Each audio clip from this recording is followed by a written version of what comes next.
Hello friends, welcome to my channel. Usual ಆಗಿ ನೀವು ಪಾಲಕ್ ಪನ್ನೀರ್ನ ರೆಸ್ಟೋರೆಂಟ್ಗಳಲ್ಲೆಲ್ಲ taste ಮಾಡಿರ್ತೀರಾ. But ಇವತ್ತು ಈಸಿಯಾಗಿ ಮತ್ತು ಕ್ವಿಕ್ಕಾಗಿ ಮನೇಲಿ ಹೇಗೆ ಮಾಡ್ಕೊಳ್ಳೋದು ಅಂತ ನೋಡೋಣ. ಸೊಪ್ಪಿನ ಪಲ್ಯಗಳನ್ನೆಲ್ಲ ತಿಂದೇ ಇರೋಂಥ ಮಕ್ಕಳಿಗೆ ಇದು ಬೆಸ್ಟ್ ರೆಸಿಪಿ ಅಂತಲೇ ಹೇಳ್ಬೋದು. ಈ ರೀತಿ ಪಾಲಕ್ ಪನ್ನೀರ್ನ ಮಾಡ್ಕೊಳ್ಳೋದ್ರಿಂದ ಮಕ್ಕಳು ಕೂಡ ತುಂಬಾ ಇಷ್ಟಪಟ್ಟು ತಿಂತಾರೆ. ಇದಕ್ಕೆ ಬೇಕಾಗಿರುವಂಥ ಇಂಗ್ರೀಡಿಯೆಂಟ್ಸ್: ಕಟ್ ಮಾಡ್ಕೊಂಡಿರುವಂಥ ಈರುಳ್ಳಿ, ಟೊಮೆಟೊ, 1 ಸ್ಪೂನಷ್ಟು ಜೀರಿಗೆ, 2 ಹಸಿಮೆಣಸಿನ್ಕಾಯಿ ಮತ್ತು ಚಿಕ್ಕದಾಗಿ ಕಟ್ ಮಾಡ್ಕೊಂಡು ಇಟ್ಕೊಂಡಿರುವಂಥ ಬೆಳ್ಳುಳ್ಳಿ, 200 ಗ್ರಾಮ್ ಆಫ್ ಪನ್ನೀರು, 5 ರಿಂದ 6 ಗೋಡಂಬಿ ಮತ್ತು ಬಾದಾಮಿನ ತೊಗೊಳ್ಳೋಣ. ಗೋಡಂಬಿ ಮತ್ತು ಬಾದಾಮಿಯನ್ನು ಹಾಕೋದ್ರಿಂದ ಥಿಕ್ನೆಸ್ಸು ಬರುತ್ತೆ ಮತ್ತು ಟೇಸ್ಟು ಕೂಡ ಎನ್ಹ್ಯಾನ್ಸ್ ಆಗುತ್ತೆ, ಹೆಲ್ತಿಗೂ ಕೂಡ ಒಳ್ಳೆಯದು. ಈಗ ಚಕ್ಕೆ, ಲವಂಗ, ಏಲಕ್ಕಿನ ತೊಗೊಂಡಿದ್ದೀನಿ. ನಾನಿಲ್ಲಿ 1 ಕಟ್ ಆಗುವಷ್ಟು ಪಾಲಕ್ ಸೊಪ್ಪನ್ನು ತೊಗೊಂಡಿಟ್ಕೊಂಡಿದ್ದೀನಿ. ನೀವು ಕ್ವಾಂಟಿಟಿ ಬೇಕು ಅಂತ ಹೇಳಿದ್ರೆ ಜಾಸ್ತಿ ಕೂಡ ಮಾಡ್ಕೊಳ್ಬಹುದು.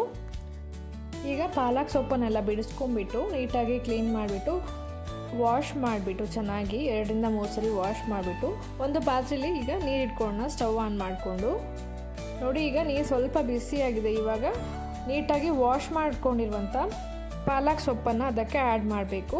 ನಂತರ ಡ್ರೈ ಫ್ರೂಟ್ಸ್ ಬಂದುಬಿಟ್ಟು ಗೋಡಂಬಿ, ಬಾದಾಮಿ ಇಟ್ಕೊಂಡಿದ್ವಲ್ಲ ಅದನ್ನು ಕೂಡ ಇದರಲ್ಲಿ ಆ್ಯಡ್ ಮಾಡಿಬಿಟ್ಟು ಒಂದು ಸ್ವಲ್ಪ ಉಪ್ಪನ್ನು ಸೇರಿಸ್ಬಿಟ್ಟು ಚೆನ್ನಾಗಿ ಕುದಿಸ್ಕೊಳ್ಬೇಕು.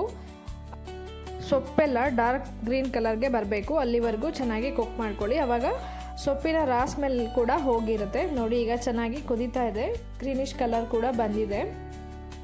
ಈಗ ನಾವು ಒಂದು ಬೌಲಲ್ಲಿ ಐಸ್ ವಾಟರ್ನ ಇಟ್ಕೊಂಡಿದ್ದೀವಿ. ಇದಕ್ಕೆ ಡೈರೆಕ್ಟಾಗಿ ಕುಕ್ ಮಾಡ್ಕೊಂಡಿರುವಂಥ ಸೊಪ್ಪನ್ನು ಹಾಕಿಬಿಟ್ಟು ಕೂಲ್ ಮಾಡಿಕೊಂಡು ಗ್ರೈಂಡ್ ಮಾಡ್ಕೊಳ್ಬೇಕು. ನೀವು ಹಾಗೆ ಕೂಡ ಕೂಲ್ ಮಾಡ್ಕೊಬೋದು ಸೊಪ್ಪನ್ನು. ಈ ರೀತಿ ಮಾಡೋದ್ರಿಂದ ಕಲರ್ ತುಂಬಾ ಚೆನ್ನಾಗಿ ಬರುತ್ತೆ ಗ್ರೇವಿಗೆ ಅಂತಲೇ ಹೇಳ್ಬೋದು. ನೋಡಿ, ಈಗ ನಾನು ಕುಕ್ ಮಾಡ್ಕೊಂಡಿರುವಂಥ ಸೊಪ್ಪು ಮತ್ತು ಡ್ರೈ ಫ್ರೂಟನ್ನು ಎರಡನ್ನೂ ಕೂಡ ಇದಕ್ಕೆ ಹಾಕಿಬಿಟ್ಟು ಇನ್ಸ್ಟೆಂಟಾಗಿ ಕೂಲ್ ಮಾಡ್ಕೊಳ್ತಾ ಇದ್ದೀನಿ. ಈಗ ನಾವು ಇದನ್ನು ಚೆನ್ನಾಗಿ ಬ್ಲೆಂಡ್ ಮಾಡ್ಕೊಳ್ಬೇಕು. ಸೊಪ್ಪು ಮತ್ತು ಡ್ರೈ ಫ್ರೂಟ್ ಎರಡನ್ನೂ ಹಾಕಿಬಿಟ್ಟು ನಾವು ಇನ್ಸ್ಟೆಂಟಾಗಿಯೇ ಕೂಲ್ ಮಾಡ್ಕೊಂಡಿರೋದ್ರಿಂದ ಇದ್ರ ಕಲರ್ ಎಲ್ಲೂ ಕೂಡ ಹಾಳಾಗೋದಿಲ್ಲ. ನೋಡಿ, ಇವಾಗ ಎಷ್ಟು ಸಾಧ್ಯ ಆಗುತ್ತೋ ಅಷ್ಟು ಸಾಫ್ಟಾಗಿ ಈ ರೀತಿ ಬ್ಲೆಂಡ್ ಮಾಡ್ಕೊಳ್ಳಿ, ಆವಾಗ ಗ್ರೇವಿ ತುಂಬ ಚೆನ್ನಾಗಿ ಬರುತ್ತೆ. ಈಗ ಸೊಪ್ಪೆಲ್ಲ ಚೆನ್ನಾಗಿ ಬ್ಲೆಂಡ್ ಆಗಿದೆ. ನಾವೀಗ ಒಂದು ಪ್ಯಾನ್ನ ತೊಗೊಂಡ್ಬಿಟ್ಟು ಅದಕ್ಕೆ 1 ರಿಂದ 2 ಸ್ಪೂನ್ ಆಗುವಷ್ಟು ಎಣ್ಣೆನ ಹಾಕೋಣ. ನಂತರ ಸ್ಪೈಸಸ್ ಬಂದುಬಿಟ್ಟು ಚಕ್ಕೆ, ಲವಂಗ, ಏಲಕ್ಕಿ ಒಂದೊಂದು ಸ್ಮಾಲ್ ಪೀಸಸ್ನ ನಾನು ಆ್ಯಡ್ ಮಾಡ್ಕೊಳ್ತಾ ಇದ್ದೀನಿ.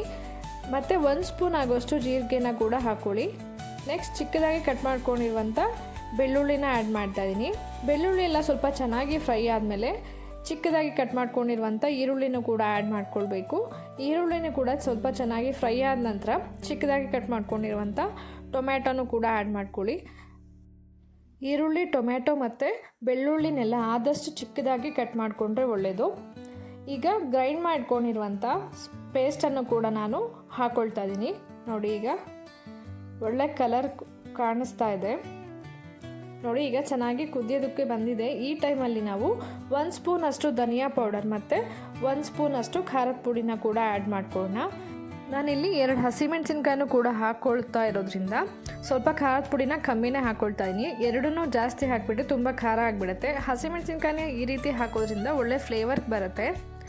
ನೋಡಿ, ಇವಾಗ ಪನ್ನೀರನ್ನು ಈ ರೀತಿ ಕ್ಯೂಬ್ಸ್ ಆಗಿ ಕಟ್ ಮಾಡ್ಕೊಂಡ್ಬಿಟ್ಟು ಹಾಗೆಯೇ ಡೈರೆಕ್ಟಾಗಿ ಗ್ರೇವಿಗೆ ಆ್ಯಡ್ ಮಾಡ್ಕೊಳ್ಬೇಕು. ಪನ್ನೀರನ್ನ ಯಾವುದೇ ಕಾರಣಕ್ಕೂ ಮೊದಲೇ ರೋಸ್ಟ್ ಮಾಡಿ ಇಟ್ಕೊಳ್ಬಾರ್ದು. ಆ ರೀತಿ ಮಾಡಿದ್ರೆ ಅದು ಗ್ರೇವಿಗೆಲ್ಲಿ ಟೇಸ್ಟಿ ಅನಿಸೋದಿಲ್ಲ. ಡೈರೆಕ್ಟಾಗಿ ಹೀಗೇ ಆ್ಯಡ್ ಮಾಡೋದ್ರಿಂದ ಗ್ರೇವಿಗೆ ಒಳ್ಳೆ ಟೇಸ್ಟ್ ಕೊಡುತ್ತೆ ಅಂತಲೇ ಹೇಳ್ಬೋದು. ನೋಡಿ, ಇವಾಗ ಎಲ್ಲ ಇಂಗ್ರೀಡಿಯೆಂಟ್ಸು ಹಾಕಿ ಆದಮೇಲೆ ರುಚಿಗೆ ಎಷ್ಟು ಬೇಕೋ ಅಷ್ಟು ಉಪ್ಪನ್ನು ಕೂಡ ಆ್ಯಡ್ ಮಾಡಿಬಿಟ್ಟು 5 ಮಿನಿಟ್ಸ್ ಹೀಗೇ ಕುಕ್ ಮಾಡ್ಕೊಳ್ಳಿ. ನೀವು ಈ ಟೈಮಲ್ಲಿ ಕಸೂರಿ ಮೇಥಿ ಇದ್ದರೆ ಅದನ್ನು ಕೂಡ ಆ್ಯಡ್ ಮಾಡ್ಕೊಬೋದು, ಅದು ಒಳ್ಳೆ ಫ್ಲೇವರ್ ಕೊಡುತ್ತೆ.